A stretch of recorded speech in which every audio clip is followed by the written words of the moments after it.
오늘은 함부로 속단하지 말라, 무섭게 기도하라. 함부로 속단하지 말라, 무섭게 기도하라라는 제목으로 하나님 말씀 증거하도록 하겠습니다. 사도 바울이 지금 고린도 전도하는 내용입니다. 그게 사도행전 18장의 내용인데 지금 바울의 상태가 별로 안 좋은 것 같습니다. 마음의 상태가 안 좋은 것 같아요. 2차 전도여행 그 흐름을 보시죠. 이게 5번째 도시인데 첫 번째 그 환상 보고 유럽으로 갔잖아요. 첫 번째 도시가 빌립보에서는 감옥에 들어갔었고요. 그 다음이 데살로니가, 깡패들이 나와가지고 뭐 죽이겠다 그랬고 도망쳤죠. 베레아 갔습니다. 거기까지 따라와가지고 난리쳐요. 그 다음에 아덴으로 갔습니다. 네 번째 아덴에 갔더니 뭐 반대하거나 핍박은 없는데 예수 믿는 사람 별로 없었어요. 교회가 세우지 않은 유일한 도시잖아요. 그리고 5번째 온 데가 고린도입니다. 그러니까 사실 우리가 지나놓고 보니까 거기서 큰 은혜가 있었다 이렇게 얘기하지만 이때 당시만 해도 이 지나왔던 네 도시가 그렇게 큰 열매를 거두었다고 생각되지는 않을 때였습니다. 이제 5번째 고린도에 왔는데 고린도는 큰 도시입니다. 굉장히 큰 도시예요. 아마 로마 다음으로 큰 도시일 것 같아요. 당시에 굉장히 그 항구 도시이기 때문에 엄청나게 큰 도시인데 여기는 황제 숭배의 본거지고 여기 그 유명한 비너스 아프로디테라는 그 신을 섬기는 아주 음란한 도시예요. 그래서 뭐 고린도 사람 같다 그러면 뭐 방탕하다 뭐 이런 뜻으로 알려질 정도로 거대 도시이면서 굉장히 죄악이 관영한 뭐 그런 도시였다는 것입니다.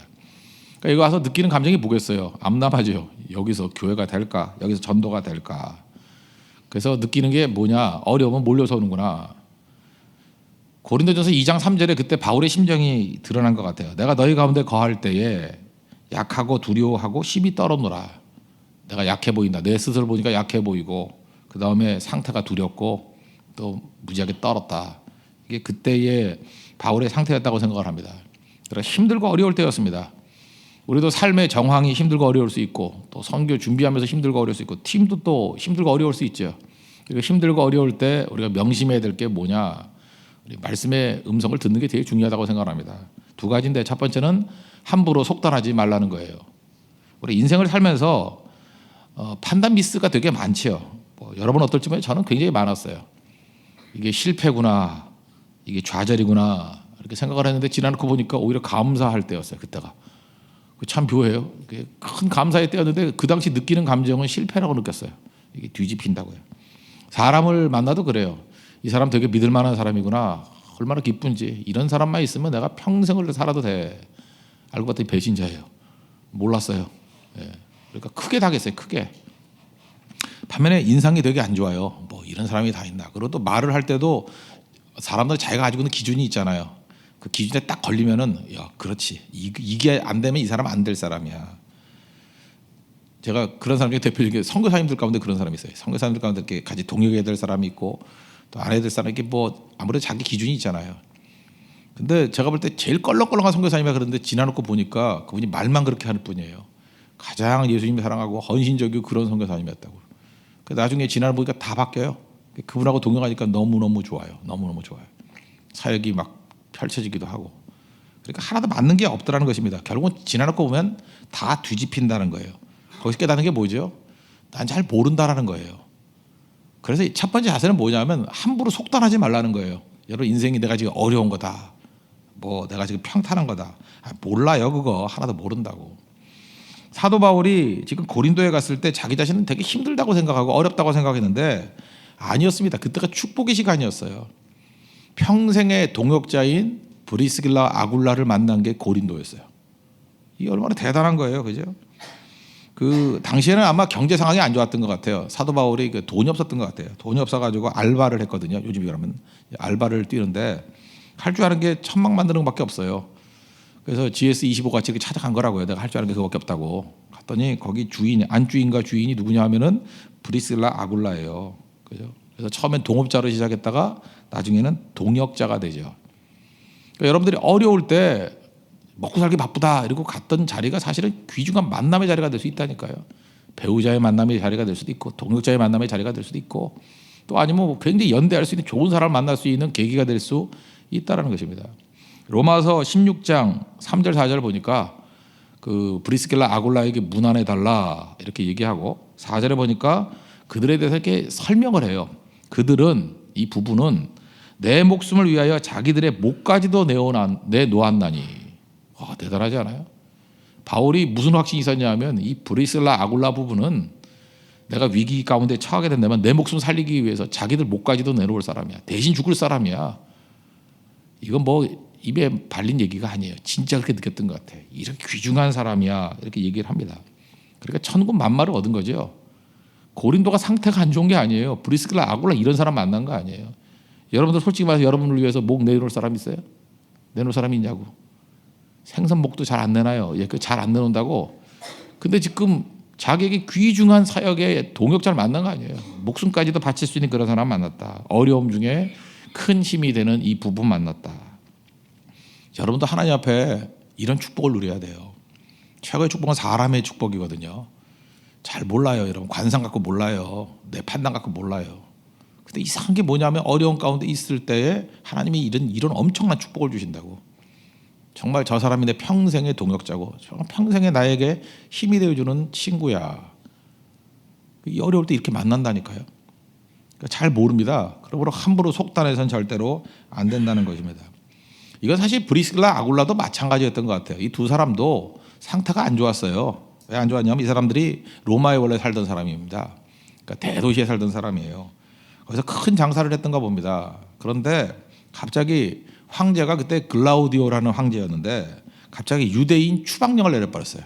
유대인들은 로마에서 다 나가버려. 그리고 재산은 다 몰수해 버린다. 딱 지금 상황이에요. 우리 개성공단에서 나올 때 4시 45분에 45분 있다가 다 몰수 그랬다면서요. 추방. 그래서 뭐 그 소리를 들은 사람은 빨리 들어봐야 45분 준비했대요. 그래서 나중에는 가방 하나 들고 나왔다 그러잖아요. 지금 다 두고 모든 거 다 두고. 제가 제일 웃긴 사람한테 신발 2컬러 했는데 아끼는 신발 두고 왔다 그런 사람이 있더라고요. 그죠? 신발까지도 하나밖에 못 들고 나올 정도로 정신없게 나와버렸잖아요. 그걸 보면서 느꼈던 게 뭐냐면 로마에서 추방당할 때 이 브리스라 아굴라 부부가 이렇게 나왔겠구나. 자기가 이뤄놓은 게 굉장히 많이 있는데 뭐 우리식으로 하면 몇십억짜리를 해놨는데 가방 하나 들고 나온 거예요. 그죠? 그러니까 마음이 상처죠. 그러니까 브리스라 아굴라에게 있어서 고린도라는 도시는 상처의 도시입니다. 쓸쓸한 거예요. 쓸쓸한 마음 가지고 온 거라고. 근데 그렇습니까? 아니죠. 자기 평생의 최고의 축복인 사도 바울을 만난 게 고린도예요. 그러니까 나중에 이 브리스라 아굴라가 제일 고마운 사람이 누구냐 그러면 글라우디오 황제일 거라고. 그죠? 그 황제가 참 또라이 같은 황제지만 우리를 추방해 줬기 때문에 내가 고린도에 왔지. 내가 고린도에 왜 가? 그죠? 추방해 줘가지고 고린도 가서 거기서 바울을 만나서 1년 6개월 동안 양육받고 아니 이거 양육 안 봐서 성경이 기록이나 됐겠어요? 그죠? 브리스라 아굴라 우리 부부 중에 제일 유명한 부부 아니에요? 그죠? 아나니아 삽비라 다음으로 유명한 부부 아니에요? 누군지 아시죠? 사기치다가 죽은 부부. 그거 말고 이 브리스라 아굴라 부부같이 멋진 부부가 어디 있어요? 그죠? 이 영광이라 영광. 귀한 사명자로 거듭나게 된 계기. 그러니까 이 부부 입장에 듣고 볼 때 이 추방령이 나쁜 거예요, 좋은 거예요? 인생 망쳤다. 내가 하나님 잘생겼는데 왜 이런 일이 벌어지느냐. 그렇게 말할 수 없다라는 거예요. 그죠? 함부로 속단하지 마십시오. 어떤 일이 벌어질지 몰라요. 이번에도 여러분 고전 성경할 때 팀이 좋다 나쁘다. 나 그런 거 제일 안 믿어요. 언제나 어디 갈 때 보면 팀이 좋다 그러는 팀이 되게 안 되고요. 또 안 된다 그러는 팀이 또 잘 될 때가 되게 많더라고요. 함부로 속단하지 마세요. 하나님이 축복하시면 어떻게 될지 몰라요. 어느 길로 이끌어갈지를 모른다라는 것입니다. 그래서 여러분들 함부로 낙심하지 마십시오. 나중에 민망해져요. 민망하는 게 뭐냐 하면 하나님 앞에 죄송하다고 괜히 그랬네요 하고 자꾸 뒷머리 긁다가 머리 빠져요. 그냥 그러지 말라고. 속단하지 마십시오. 뭐가 좋은지 모른다고요. 고린도에 가서 이제 또 뭐 한 가지만 더 예를 든다 그러면 이제 회당에서 말씀을 증거했어요. 그때 쫓겨나네요. 6절 보십시오. 그들이 대적하여 비방하거늘. 아니 동족끼리 외국에 와가지고 좀 대우해 줘야 되는데 쫓아내 버렸어요. 예수님 증거한다고. 그때 바울이 옷을 털면서 유대인들이 제일 승질날 때 하는 일이에요. 그죠? 너희 피가 너희 머리에 돌아갈 것이요. 뭐 이랬다고요. 그러니까 너희 피값은 네가 치러라. 이거 거의 저주예요, 저주. 근데 한번 생각을 해보세요. 이렇게 말한 바울의 마음이 편했겠습니까? 말은 이렇게 하지만 마음은 불편하죠. 아니, 자기 동족들에게 이렇게 말한 게 뭐 편하겠어요.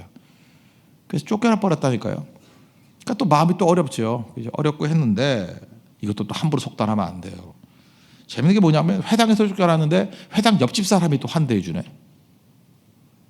실제로 한번 보세요. 거기서 옮겨도 난 보니까 되게 많이 옮긴 줄 알았어요.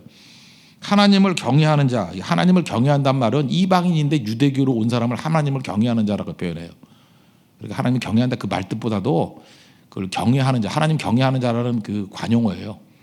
그 이방인인데 유대교로 온 사람, 하나님을 경외하는, 그러니까 개종자죠. 개종자 디도 유스도라 하는 사람의 집에 들어가니 그 집은 어디라고요? 회당 옆이래요. 회당 옆. 그래서 여러분들 중요한 게 옆집을 주목해야 됩니다. 그죠? 찾아간 집에서 욕 먹으면 옆집을 잘 살펴보라고. 거기서 잘해줄 가능성이 되게 커요. 극렬하게 반대하는 사람이 있죠. 그 옆 사람을 보라고. 그 사람이 우리를 환대해줄 가능성이 크다고. 제 실제로 있었던 일인데요.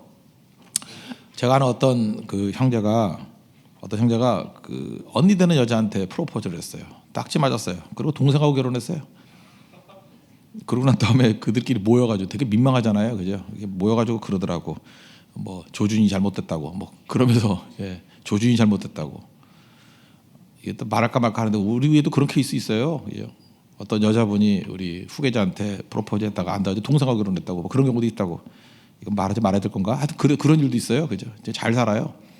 그러니까 여러분들 잊지 말라고요. 어떻게 안 된다 그래서 절망할 게 아니라 내가 조준 잘못했을 수도 있어. 그 바로 옆 사람이 하나님이 택하신 길, 하나님의 택하신 사람일 수 있다고요. 핵심은 뭐예요? 함부로 속단하지 말라는 거예요. 그렇다 그러면 우리가 하나님께 맡기는 인생이 된다 그러면 절대로 흔들리지 않겠죠. 그래서 일희일비하는 게 성도의 모습이 아니라는 것입니다. 약한 게 아니고요. 어려운 게 아니에요. 고난이 아니라고. 여기 성도의 여유가 있습니다. 하나님이 함께 하시면 됩니다. 여러분 믿습니까? 여러분 상황을 속단하지 말고 주만 의지할 수 있는 믿음의 종 되기를 바랍니다. 그래서 두 번째 단계인데 사실 이거 연결된 단계예요. 두 번째 내용을 보면은 무섭게 기도하라는 것입니다. 무섭게 기도하라. 우리가 인생을 회고하다 보면 이렇게 느낄 때 이제 부끄러움을 느낄 때가 있거나 또는 후회감을 느낄 때가 있죠. 언제 후회하나요? 대부분 두 가지예요. 내 뜻대로 살았을 때. 여러분 이제 인생 맨 맞고 살았잖아요. 여기 뭐 깐난한 게 없잖아요. 그죠? 인생 살다 보니까 되게 후회하죠. 부끄럽죠. 한번 곰곰이 생각해봐요. 다 내 뜻대로 살았던 게 다 그런 거예요. 그러니까 내 뜻이 맞는 게 없다니까. 아까도 얘기했잖아요. 내 뜻대로 되는 게 내 뜻이 맞지 않는다니까요. 그러니까 내 뜻대로 살았던 거는 다 이게 허망한 거예요. 또 내 뜻대로 안 살면 좀 줏대 없는 사람들은 다른 사람들 같이 살아요. 제가 볼 때 인생의 99%는 다 이렇게 살아요. 내 뜻대로 살든지 좀 똑똑하거나 고집 있는 사람이나 에고가 있는 사람은 내 뜻대로 살고 좀 겉으로 볼 때 좀 겸손해 보이고 온유해 보이고 그런데 예수님 안 믿는 사람들은 남들같이 살아요. 남들 따라서 편승해서 살아요. 근데 그렇게 살다 보면 그게 답이 아니니까 다 후회하고 다 부끄러워해요.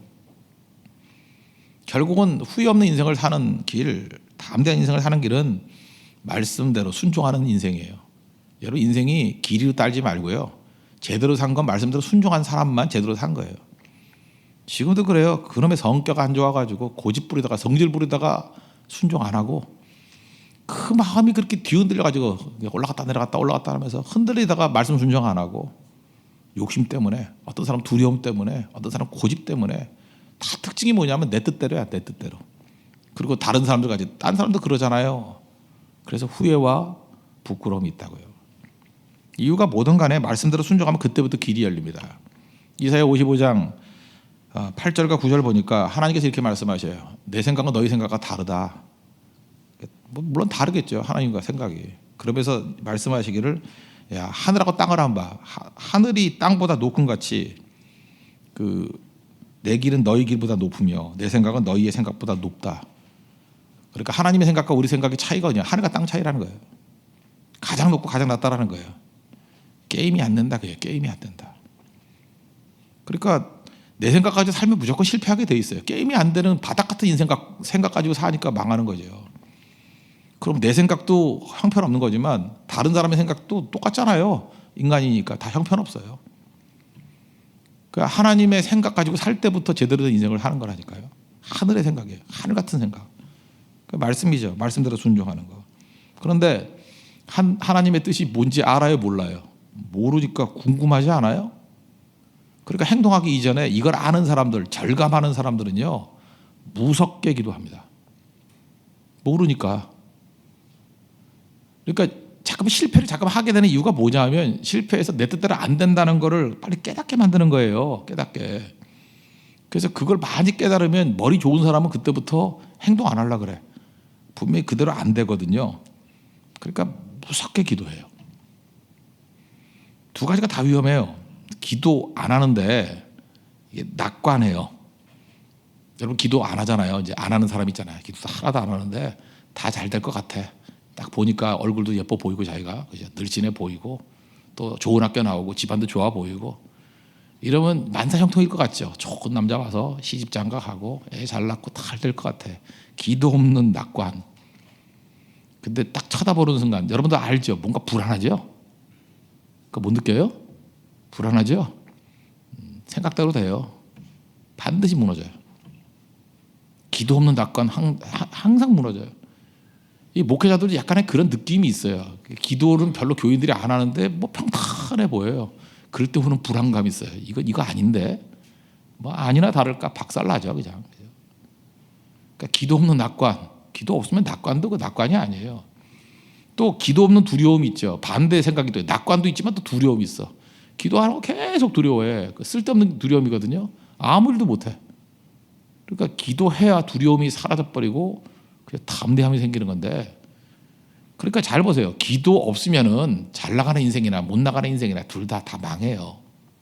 아무것도 아니라고요. 왜? 우리 인생은 우리가 주관하는 게 아니기 때문에. 그래서 물어볼 것도 없어요. 그냥 무조건 무섭게 기도해야 돼. 무섭게. 우리가 뭐 알아요? 그래서 잘 될 때도 엎드려 기도해야 되고 힘들 때도 아까 속단하지 말랬잖아요. 힘든 게 아니라니까요. 그럼 빨리빨리 하나님의 음성을 들어야죠. 이게 힘든 게 아니라는 거 깨닫게 돼야죠. 아까 앞부분에 제가 말씀을 다 증거하지 않았는데 회당에서 쫓겨났죠. 회당에서 쫓겨났는데 8절을 보니까 회당장 그리스도가 또 예수님을 믿네. 이게 코미디 아니에요? 회당에서 쫓겨났는데 회당장은 또 예수를 믿어. 아침 일에서 안 웃긴가 보죠? 나는 아침 새벽에 이거 보고 되게 웃기던데. 하나님의 유머 아니에요? 그죠? 이게 하나님의 우차사라고. 이게 웃기잖아요? 그 회당 옆 사람이 디도 유스도가 예수님 뭐 영접하고 환영하고 그래도 바울이 안 웃으니까 하도 긴장해서 한 번 더 웃기려고 회당장이 믿어요. 진짜 웃기는 일 아니에요? 이래 상상도 못할 일이 이게 바로 뭐예요? 너희 생각과 내 생각이 하늘과 땅 차이라는 거예요. 하나님께서 그렇게 이끌어 가신다. 그러니까 모르니까 우리 해야 될 일은 뭐예요? 기도죠.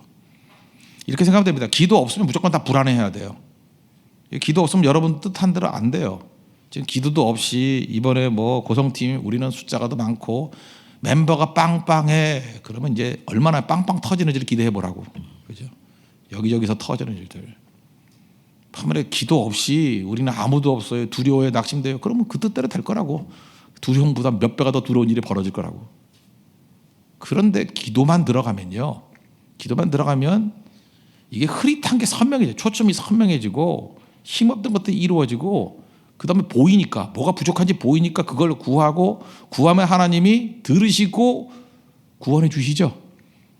그래서 한 사람이 새롭게 온다든지 뭐 돌길이 열린다든지 막 무릎을 치는 거예요. 야 그거 안 했으면 큰일 날 뻔했다. 하나님이 보여주시는 거. 그래서 하나씩 하나씩 완성돼 가는 거예요. 기도는 액세서리가 아니에요. 뭐 선거 가기 전에 뭐 고성 준비팀 모여서 기도하자라고 하는 액세서리가 아니고 형식이 아니고 이건 생명 걸고 하는 일이에요. 생명 걸고 하나님 음성이 들릴 때까지. 간절히 기도할 때 하나님 음성이 들려오죠. 9절과 10절. 밤에 주께서 환상 가운데 바울에게 말씀하시되 두려워 말라. 침묵하지 말고 말하라. 내가 너와 함께 있다. 너를 대적하여 해롭게 할 자가 없고 이성 중에 내 백성이 많다. 제가 볼 때 크게 보면 두 가지죠. 두려워 말라, 침묵하지 말라 이것도 있지만 내가 너와 함께한다. 이게 핵심이에요. 너와 함께한다. 그리고 두 가지 방향에서 약속을 하잖아요. 열매가 있다. 이성 중에 내 백성이 많다. 그리고 대적들 두려워하지 마라. 내가 보호해 준다. 이번 선거 갈 때도 이 두 가지가 제일 중요한 거 아니에요? 그죠? 내가 너희와 함께할 테니까 열매가 많다. 얼마나 신나겠어요. 열매가 많다. 그리고 대적들 걱정하지 마라. 내가 보호해 준다. 힘들고 어려울 때 이렇게 무섭게 기도하면 하나님의 음성이 들리고 확신이 와요. 그러니까 사도 바울이 여기서 1년 6개월이나 있었던 이유가 뭐예요? 딴 도시에서는 잠깐 있다 갈 뻔했잖아요. 고린도에서 이렇게 오랫동안 있었던 이유가 뭐예요? 이렇게 상황은 안 좋은데 이게 성질이 끈질기게 해서 그래요? 아니에요. 음성을 들었기 때문에. 어떤 사람이 인내하고 버티는 이유는 뭐냐면 그 사람의 능력이 아니고 봤기 때문에 그래요. 음성을 들었기 때문에. 밭에 감추인 보아 보십시오. 어떤 사람이 전 재산 다 팔아가지고 쓸모없는 밭을 사요. 다 미쳤다 그래요. 그래서 왜 그래요? 봤기 때문에. 거기 땅에 묻혀있는 보화를 봤기 때문에 다 비웃어도 그 사람 웃는 거예요. 본 사람만큼 무서운 거 없어요. 여러분 시험 답안지 다 보고 난 다음에 시험 온다 그러면 그거 얼마나 쉽겠어. 본 사람의 본 사람, 풀 사람도 아니야. 다 보고 뛰는 거예요. 무섭게 기도하면 보입니다. 무섭게 기도하면 들립니다. 듣고 갈 수 있는 하나님의 종 되기를 바랍니다. 그래서 오늘 1절부터 11절까지 이 태도를 놓고 본다 그러면 예수 믿는 사람이 어떻게 살아요? 함부로 속단 안 해요. 그래서 다른 사람들이 오도방정 떨 때 우리는 그렇지 않아요. 여유 있고 잘 되는 게 아닐 수 있어. 겸손해야 돼. 이렇게 겸손을 가고 또 안 된다고 낙심할 때 함부로 속단하지 마. 그게 하나님의 숨겨진 축복의 길이야. 흔들리지 않아요. 그리고 잘 모르는데 넌 어떻게 그걸 알고 그러냐. 그러니까 무섭게 기도하는 거죠. 뭐 어떻게 그냥 알겠어요. 하나님께서 보여주시고 들려주시는 거죠. 그러니까 성도의 삶은 두 가지로 표현된다고요. 함부로 속단하지 않는다.